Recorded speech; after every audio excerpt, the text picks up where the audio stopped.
Good morning, good morning, good morning. It is your girl, the beauty influencer, also known as Just Joy. Good morning, my love. Welcome, welcome, welcome. Good morning. Going to get the vibe right really quickly, as I always do. Welcome, guys. Good morning. This is Tea and Wild Thoughts. That is 30 minutes of dialogue with me.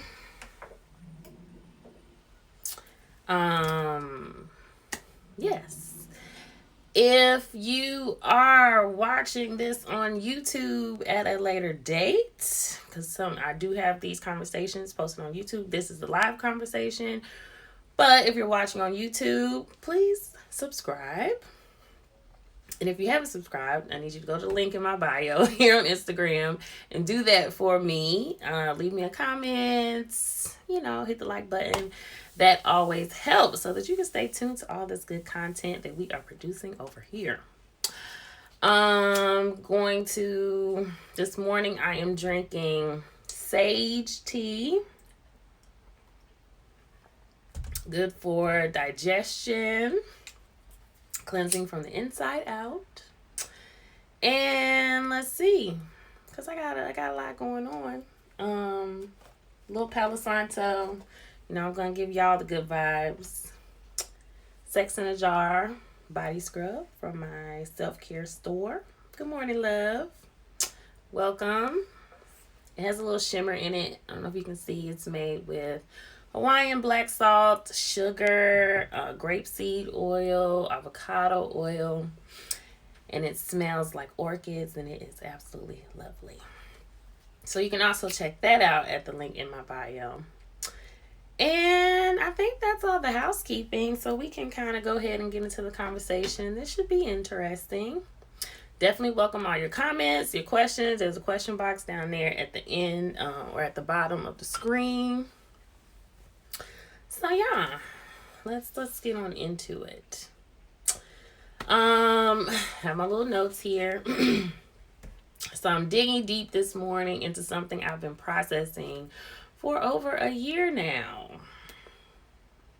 And I want to start off by saying that I love dialoguing with you guys. Of course, I love your feedback and just like stimulating thoughts in general. But a lot of the reason why I do this Tea and Wild Thoughts conversation is because to release emotions.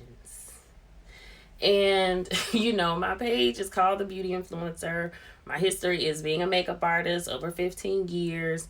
But what I have really come to find in this connection is that emotions, if you do not release them and find a way to process them, they will root into the organs in your body. And they will root into, which ultimately changes the way that you look, the way that you feel. And so this has been a journey for myself, so I'm always talking about the things that I'm thinking about and processing so that I can, encourage others to do the same. And then we can dialogue together. Nobody's in this shit alone. People really are not that alone in their thoughts anyway. A lot of times it does help to release and just get other people to, so that we don't, again, just feel alone and feel like, well, I'm the only one who's going through this. So that's why I do Tea and Wild Thoughts, to release some emotions. When it comes to beauty and health, unprocessed emotion can truly get stuck in your body. So finding a way to express and release is really important. With all that said, you guys know that I am a caregiver for my father. And I have been out here in East Bummerfuck, North Carolina for about 2 years now, taking care of him. Emotions unprocessed. My father is blind and he is in late stage diabetes from, and this is what happens, guys, if we don't find a way to deal with, and his generation of men thinks that being emotional is feminine. We'll get to all that. But yeah, that's how it can truly manifest in your body. So I am here caregiving for my father. And I used to share a lot more of that journey, just taking care of him. And when I first got here, because I never lived with my father, my parents were divorced growing up. And I used to share a lot more of our conversations. Excuse me. I'm a little incense there. And just dialogue and things that we would do on a daily basis. I would share that on, social media and let people kind of into our life. And I still do it from time to time. But the reality is, so you notice that I don't do that as much anymore. And part of that is because, caregiving is hard. It's very, very challenging.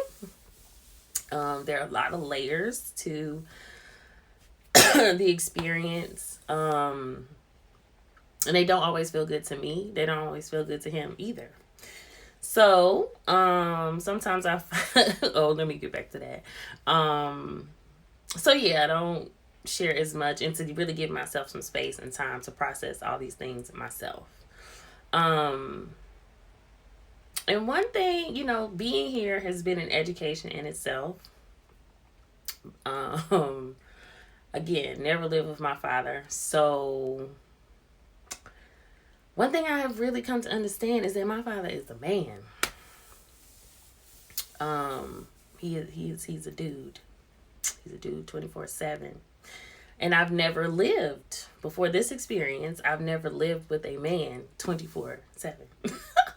And so that brings me to talking about some of these conflicting emotions that I tend to feel, because what I've been processing for about a year now is that sometimes I get to a point where I have a true loathing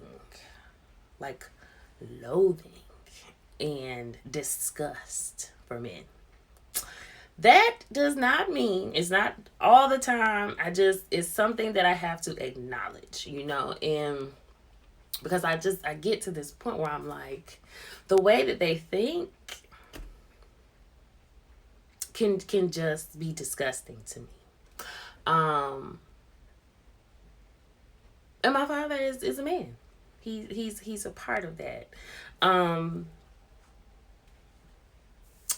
And I think that some of that comes from living with one 24/7. I used to think that there was like this perfect guy out there, like my dad, that was just so smart and just didn't think certain things about women.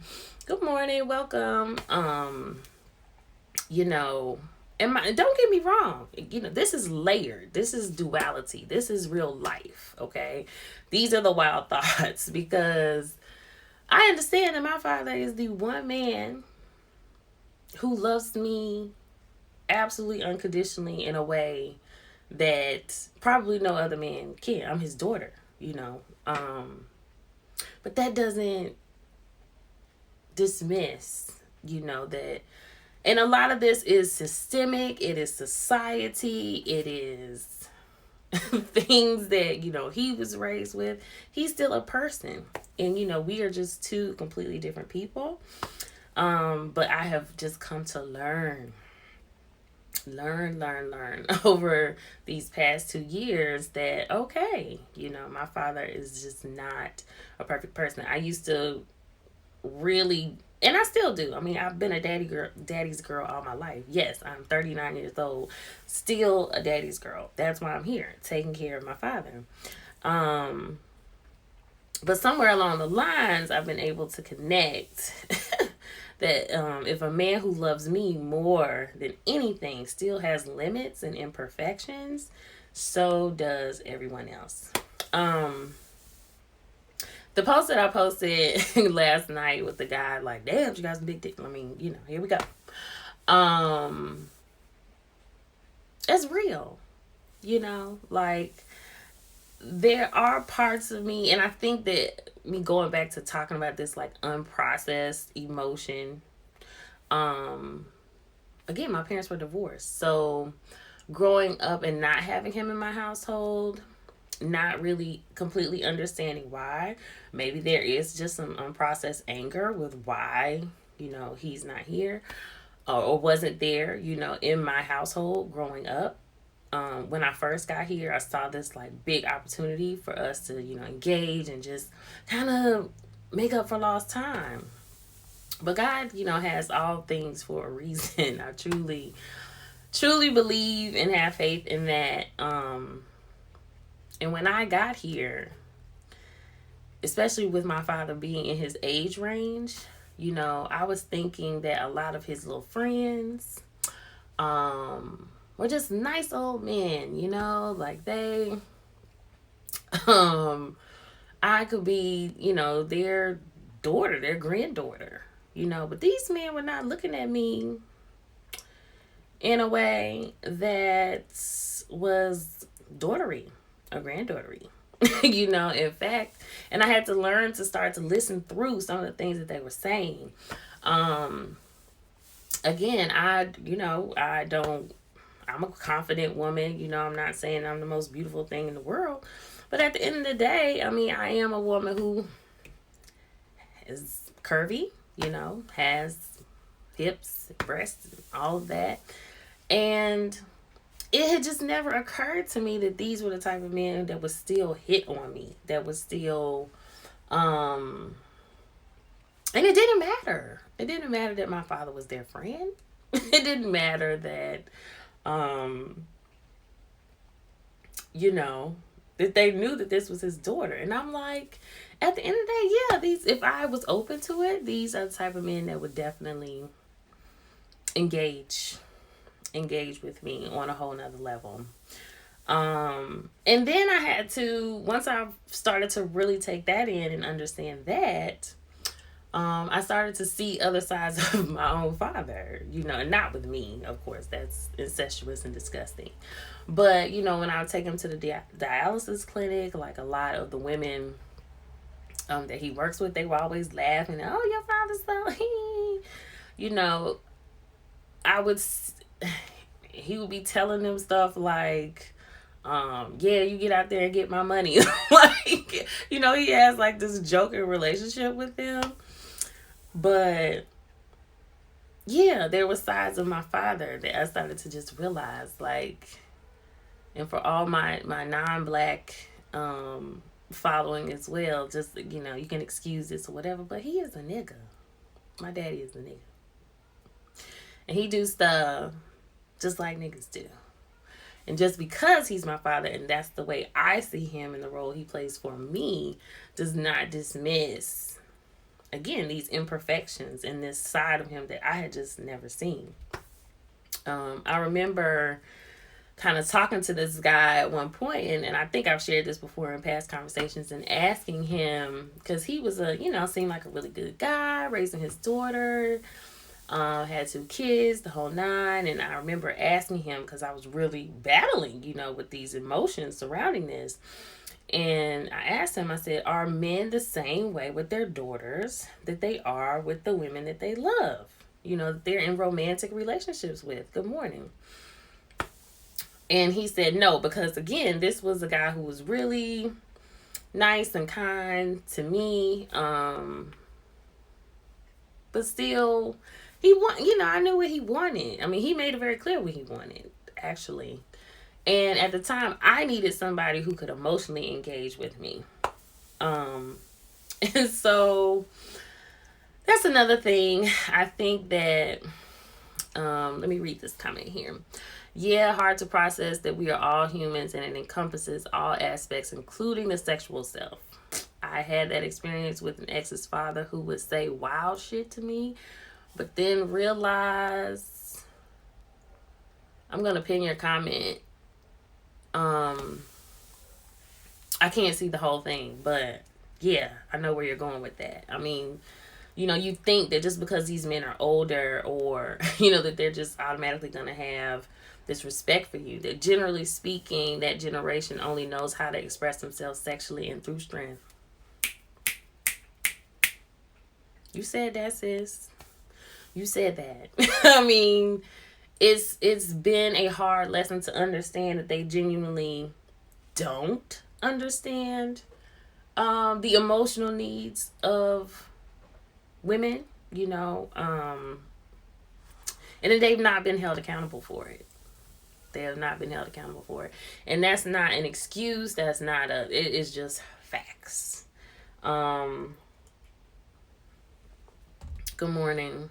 Good morning, guys. Welcome to the conversation.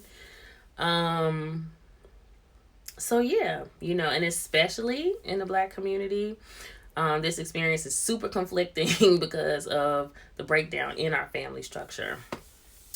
When I was posting a lot more about my dad and me being here and caring for him and the whole nine, and in the good part of it, not the part where he's super stubborn and super mean and the fact that sometimes I feel like I can be, in his mind, somewhat disposable just because I'm a woman. It's like, well, you can cook, you here to be subservient to me. There are sides of him that are like that, even though he is, again, a person who loves me. I get that, but to really come to this point of acceptance that not only is that the way he sees me, but that's the way a lot of men in society see women, period.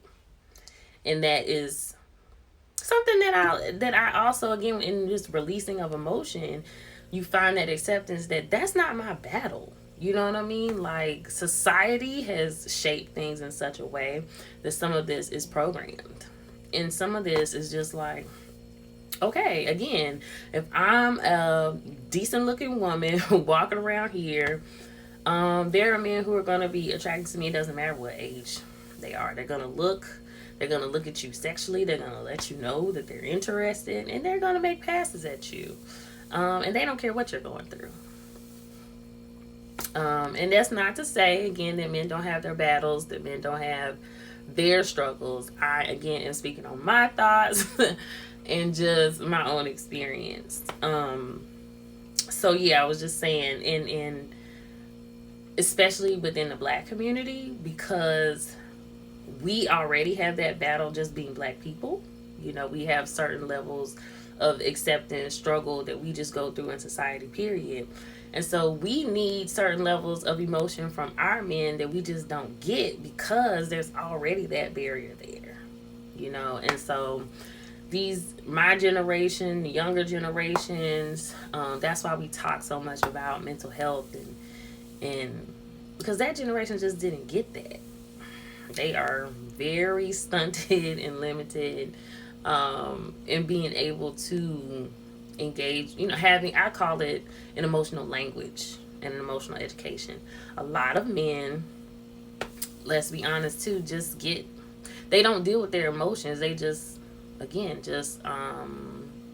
comfort themselves with a woman in some type of way. And we tend to, I'm not even going to say that we get victimized by it. Until we accept that and take accountability for it, we aren't going to be able to heal our family structure. That's my personal opinion. I feel like until specifically we as Black women start to really understand where Black men are emotionally and where they're not, then we can just start releasing this fantasy expectation of perfection in them that just isn't there. To my next point, because the men we love often hurt us the most. And that's not to say that in other communities, other races, that doesn't happen. Again, I'm speaking through my own experience. But often they hurt us unintentionally and commonly through mistakes. This is how they learn. And again, I'm not making excuses. I'm talking facts. Most of the time, they've done something without engaging emotionally, and we end up dealing with, the pain of it. And then that's when they say, oh, that was wrong. Yeah. We all learn through mistakes. Let's be real. And a lot of times, again, we're just doing what we've seen. I had to admit too, my mother is not a person who is very introspective. I've talked about this a lot, and so a lot of what I've learned about male emotions, period, and the fact that they even have them, is through living here with my dad. Good morning. So, yeah, like, my dad's a dude, and There are some really, really nice men out here. There are some great guys that I know. But, and I was thinking about this earlier because I think, again, a lot of, I see a spectrum, when it comes to women and in their relationships with their fathers, especially black women.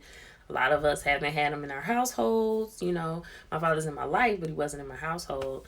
Or they may not have had fathers, may have had absent fathers, period, or their fathers may be deceased. There's all kinds of dynamics there, but the reality is that when he's not with you, he's having male conversations somewhere else, and 9 times out of 10 they look a lot like,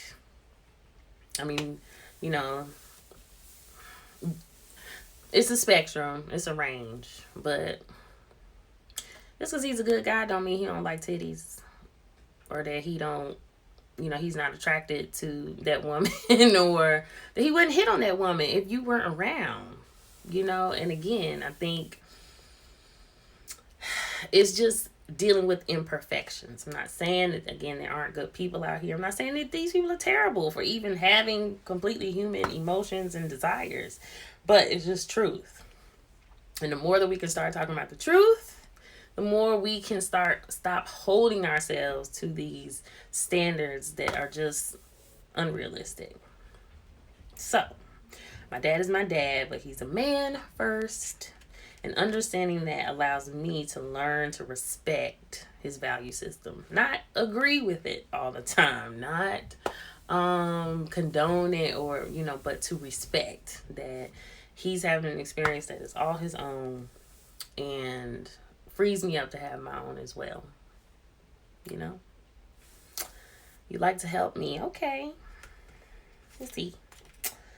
So I'm going to read my wild thought of the day. This is a piece of something that I wrote in the past. It says, "We are humanly flawed. Exploring the good, bad, and ugly in each of us is where the foundation of religion comes from. And there are many. We are not fighting new battles. The battle we fight is eternal. We all have responsibility to keep trying daily. Sometimes we don't get it right, but those who love us unconditionally will always love us at our worst." And that just means that, again, even loving unconditionally, I used to think that was something that was really easy to do, something that we all have the capacity to do. And we are limited. we are very limited. We all come with our own set of flaws, our own set of needs, things that, good morning, things that, hold on, I don't know how I did that. That was weird. But anyway, we just come with our own set of need. We're human beings. And that's another reason why, and I'm very passionate about, again, having these conversations so that we can provoke thought, we can provoke our healing, we can, in my community, heal the Black family structure, again, and understanding and acceptance that we have a lot to deal with mentally and process. And traditional marriage hasn't worked well, for this dynamic of people who have just been through so much. And so we're going to, some of us, if we're going, I'll speak for myself then. If I'm going to be in a relationship in the future, it may require me really digging deep in understanding that, this person has limitations. Being a little more forgiving. Again, me being able to do that with my father, and just understanding, like, this dude ain't perfect, and he still be saying stuff and doing stuff, and I still love him. That might be the approach that I need to take in the future. Maybe there isn't this guy out there who just doesn't have that part of himself, you know. And I really want to see that happen for my sisters out there too, you know, because there's so much online, and I've talked about this in the past as well. Good morning, Tracy. I'll read this comment. Agree with you. Growing up, I didn't know how to express my emotions. I was taught not to show emotion. I think we have to be taught how to express ourselves. Absolutely. We're all learning that. And again, as Black people, let's be real, we haven't had a lot of the consequences for us expressing emotion can be death. You know, those are real dynamics that are going on in America and in our society. So I think that a lot of Black men come out being taught, you know, to control emotion. And we as Black women have to be very careful with how we engage, and leave space for those emotions while honoring our own. And being accountable for saying, look, I'm a person too. I get that you're going through something, brother. I get that you're going through something. I'm going through something too. And we need each other. We need each other. We are the only ones who truly, truly understand our experience. There's no judgment on who we choose to love and who loves us. But, and we don't make it any better as Black women by shaming Black men for showing theirs to us. Absolutely not. And I mean, you know, last night I try to make it kind of light from time to time, because these things can get heavy. But sometimes them expressing that emotion is, I'm attracted to you. I'm attracted to you, and I like what I see. And so some of that is also we as Black women standing in our power, which is some of that is beauty. Standing up and just saying, well, shit, I know I look good. I mean, I know you're attractive. I don't want you, you know, and having the capacity to let him down gracefully. You know, I've learned, I used to definitely be one of those girls that was like, you know, if you spoke to me, you know, I didn't want to, what's wrong with that? What's wrong with what specifically? But yeah, I used to be one of those women who would kind of like, I don't want you, you know, but I've learned that is also a level of vulnerability with a man kind of saying and expressing, hey, I'm attracted to you, and me honoring that, even though I may not reciprocate, you know, and saying like, oh, okay, you know, I appreciate that. You don't always have to be mean and nasty, you know. So some of that is us just really exploring our own value and, you know, our own power, you know, in these dynamics. I think what we're saying is what's wrong with them expressing that they're attracted to a woman. I don't think there's anything wrong with it, but there's definitely ways that come across invasive to women. Again, that's asking men to take a little more accountability too for the fact that a lot of Black women have been through some trauma, you know, have been disrespected, have been abused, have been violated. So you have to be careful with how you express it. With saying that a man is attracted to a woman, yeah, just being a little careful and mindful, you know, with how you express it. I don't think there's anything wrong with expressing it, but seeing how open she is to it. I mean, let's be real. We come in a generation of music that is just completely, don't get me wrong, I love me some twerk trap music, the whole nine. There are definitely females who are making music in protest or in rebuttal to that type of energy as well. But I'm just saying it's layered. It's not that cut and dry. And we all have to just take a little more accountability, especially this generation, my generation, 30 plus, of just honoring these emotions and making space for the layers that really exist there. The issue is how men express it a lot of the times. Absolutely. Absolutely.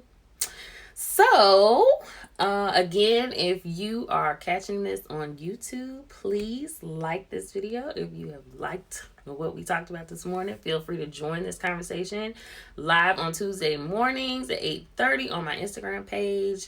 That info is in the About section. Check out the self-care store. The links is there. This is the Sex in a Jar body scrub. It is lovely.